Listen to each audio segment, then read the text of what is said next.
Hello दोस्तों, आज मैं एक पिता की हार्ट टचिंग स्टोरी आप लोगों से शेयर करूंगा। यही दिल को छू छू जाने वाली स्टोरी है। एक पिता के जज्बातों की कहानी है। इस कहानी से आप लोगों को बहुत कुछ सीखने को मिलेगा।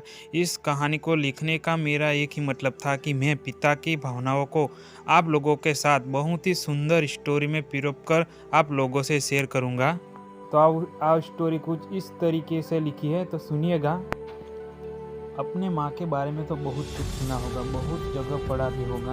माँ के लिए अच्छी अच्छी कहानियाँ लिखी गई है, लेकिन पिता के बारे में बहुत कम ही लिखा गया है। तो दोस्तों, यही हर स्टोरी उन फादर को समर्पित है जो अपने परिवार के लिए ही जी जान से काम करते हैं, खुद की इच्छाओं को मारकर अपने बच्चों को सपनों को पूरा करते हैं।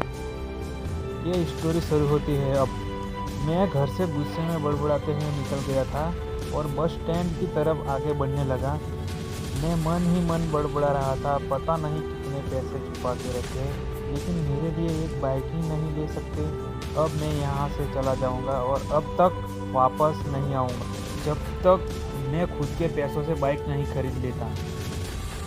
इतना ही सोच ही रहा था, तभी मेरे पैर में मुझे कुछ चुभने का एहसास हुआ। नीचे देखा तो समझ आया कि जल्दबाजी में पापा के जूते पहन आया हूँ। उन जूतों में कील उतरी हुई थी, जो मेरे पैर में बार बार घाव किए जा रही थी। लेकिन उस समय गुस्सा अधिक था, तो मैं बड़बड़ाते हुए आगे बढ़ गया। एकाएक मुझे याद आया कि मैं पापा का पर्स भी साथ ले आया हूँ। मेरे खुराफाती दिमाग में एक ख्याल आया, क्यों ना आज पापा का पर्स चेक किया जाए, जिसे आज तक उन्होंने किसी को हाथ तक नहीं लगाने दिया था। पता नहीं कौन सा खजाना छुपा है इस पर्स में, जो किसी को हाथ नहीं लगाने देते थे। जब मैंने पापा का वह पुराना पर्स खोलकर देखा तो उसमें पैसे तो नहीं मिले, लेकिन पैसों की जगह पर एक डायरी रखी हुई थी। तब मैंने सोचा, ओह, तो यही खजाना छुपा रखा है। मैं समझ रहा था कि यही पापा ने लिखा होगा कि किस से कितने पैसे लेने हैं और किसको कितने पैसे दिए हैं। लेकिन मैं गलत था। जब मैंने उस छोटी सी डायरी का पहला पेज खोलकर देखा, तो वह पर जो लिखा था वह थोड़ा सीरियस कर देने वाला था। डायरी में जो लिखा था उसे पढ़ने के बाद मेरे चेहरे पर जो एक्सप्रेशन थे वो सब गायब हो चुके थे, क्योंकि डायरी में ऐसा कुछ था ही नहीं जैसा मैंने सोचा था। वहाँ पर उन पैसों का हिसाब लिखा हुआ था जो अलग अलग कामों के लिए अलग अलग लोगों से उधार लिए थे। उस लिस्ट में कंप्यूटर के नाम पर भी पैसे लिए थे। कुछ यूँ ही लिखा था, 50,000 बेटे के कंप्यूटर के लिए। यही कंप्यूटर था जिसमें मैं आज तक यूज कर रहा हूँ, लेकिन मुझे यही पता नहीं था उस कंप्यूटर को खरीदने के लिए पैसे कहाँ से आए थे। लेकिन आज पता चल रहा था। मुझे आज भी याद है, जब मैंने पहली बार कैमरे के लिए जिद की थी, तो मेरे पापा ने मुझे 2 हफ्ता बाद मेरे बर्थडे पर लाकर दिया था, जिसे देखकर मैं बहुत खुश था। और मुझसे खुश देखकर मुझसे कहीं ज़्यादा अगर कोई खुश था तो वो थे पापा। जब मेरे चेहरे से गुस्सा एकदम गायब हो चुका था, जब मैंने आगे का पन्ना पलटा तो वहाँ पर कुछ विशेष इच्छाएं लिखी हुई थी।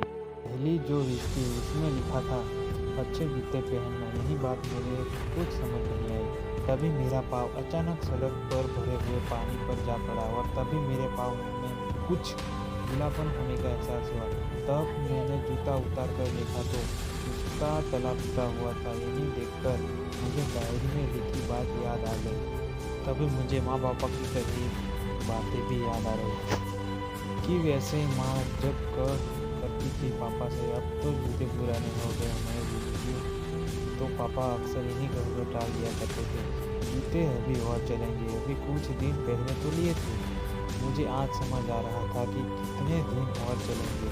साथ ही साथ यही भी समझ आ रहा था कि पापा पर्स को क्यों छुपा कर रखे थे।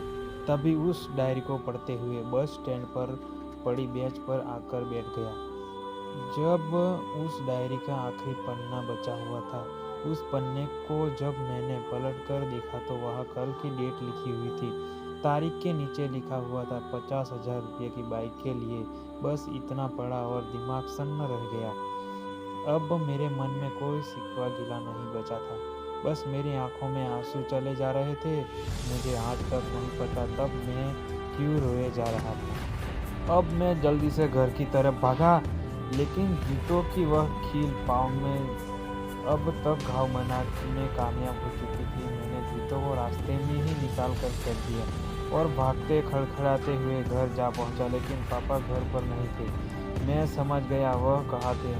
मैं सीधा पास वाली बाइक एजेंसी की तरफ भागा। पता नहीं आज कहाँ से इतनी आफत आ गई थी कि मैं भागते हुए थक ही नहीं रहा था, और वह भी बिना जूतों के नंगे पैर। जैसे तैसे मैं बाइक एजेंसी पर पहुंचा। पापा वही थे। मैंने पापा को दौड़ कर गले लगा लिया और मेरी आंखों में आंसू रुकने का नाम ही नहीं ले रहे थे। पापा को समझ नहीं पा रहे थे आखिर हो क्या रहा है, मैं क्यों रो रहा हूँ। मैंने पापा से कहा, पापा मुझे मोटरसाइकिल नहीं चाहिए, आप अपने लिए जूते ले लीजिए। अब आज से मैं भी करूँगा अपनी मेहनत से, अपने बलबूते पर पढ़कर करूँगा। दोस्तों, अब इतनी सी थी